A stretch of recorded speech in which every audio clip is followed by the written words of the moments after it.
Our theory of gravity is called the elastic theory, derived by consolidating the theories of Kepler, Descartes, and Socrates among others. It is based on the properties of the ether, which is the fifth element of the five elements model of ancient Greece, India, and China. The ether has been used historically by levitating monks who defy gravity without any application of external force or mass. In ancient Egypt, it was used to make the pyramid blocks lighter for easier transportation and softer for easier cutting. As practicing Hindu Buddhists, we know how this technique works. We put the principles of the ether into a theory, so that we can replicate such techniques and implement them as technology for construction, transportation, nuclear fusion, etc.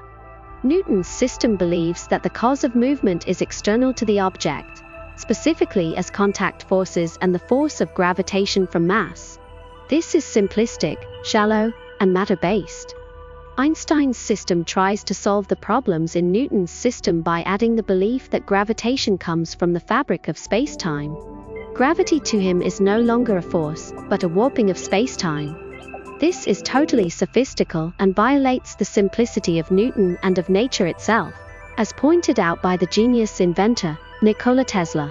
Our system is from Descartes and Kepler, who believed that movement comes internally. Instead of matter, gravity comes from the relationship between two objects.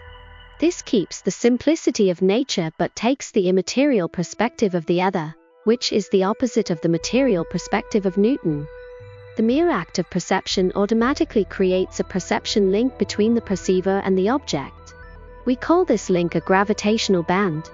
This link is made of pure ether, which is the material of ideas and feelings, as well as of the abstract mind that houses those ideas and feelings. The movements of attraction, repulsion, and circular orbits are decided by the quality of this ethereal band, which can be strengthened, weakened, or broken. The bands extend to the metaphysical domain and explains the attraction and repulsion between lovers, societies, political parties, companies, countries, etc.